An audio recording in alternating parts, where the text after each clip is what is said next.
you very much for coming in today. If you'd like to tell me a little bit about the experiences you've had that you possibly consider to be paranormal, that'd be great. Okay. So there are kind of three stages to the story, I guess. This is all around. So it started when the first experience that I had that's in this series is I was about 14 or 15, and my granddad was ill in hospital, and it was during the night, and basically I dreamt of him, and it wasn't just a dream of my granddad. It was actually a very specific kind of dream, and it's hard to explain what it was like actually. But he took on a certain almost two-dimensional quality. It's really hard to describe. It's like a cardboard cutout type thing, but a very specific look to him.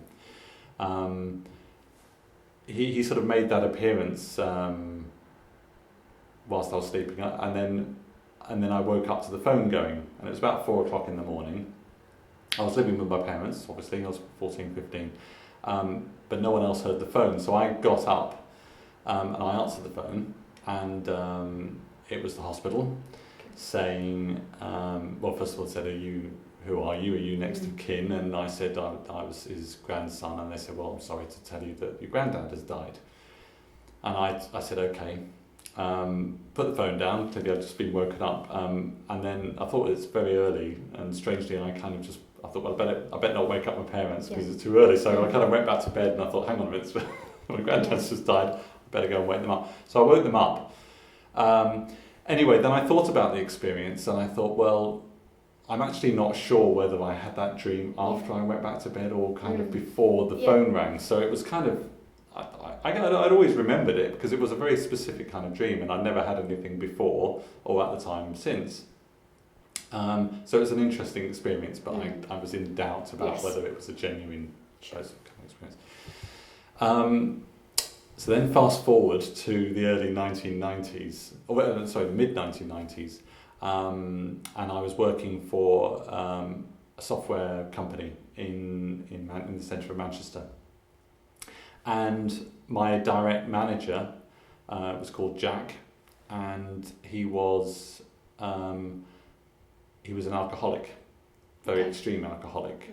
Actually, we didn't realise how extreme he was until he started to get ill with it, and he started to go into hospital because he's got, his liver started to pack up really, and he went into hospital, and then he came out again, and he returned to work, and he was kind of more or less all right, and then he was off again, and this was just in the run up to Christmas, and I think we heard that actually he was doing all right actually, so we kind of wondered whether he was going to be okay, but actually he was making a good recovery, and he was kind of fine, and then we all broke up for Christmas, and you can probably guess what's coming, but and I remember the date, because I made a point of remembering the date, on the 27th of December, over the Christmas holiday, I had a very similar dream to the one I had about my granddad, except this time, of course, it was Jack who appeared. And I remember my granddad, I didn't say this at the time, my granddad appeared in the garden, that was the kind of way he appeared, of where I was living, of my parents' house. And Jack kind of appeared in a pub, in front of a fire. But anyway, the background kind of almost doesn't matter because it's the way he appeared, which is this sort of very two-dimensional kind of cardboard cutout image. Anyway, I woke up in the morning, and I said to my girlfriend at the time, I said, I think Jack's died. And she said, well, make a note of the dates. When you go back to work, you can find out whether he is or not.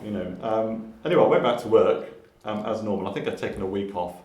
And actually, I did think about it. I'd forgotten about it slightly, but I went into work and I'd kind of forgotten about it. And I went into work, and actually, no one said anything. And it wasn't until around lunchtime that I thought to ask. I said to someone, "Well, how's Jack?" And they said, "Oh, did you not hear? Guess what's coming?" Yes. He died over the Christmas period. And I said, "Well, do you know what date he died?" And he said, "Well, yes, he died on the night of the 27th of December." Right. Which was like, if we were in the Twilight Zone, we'd be like doing do.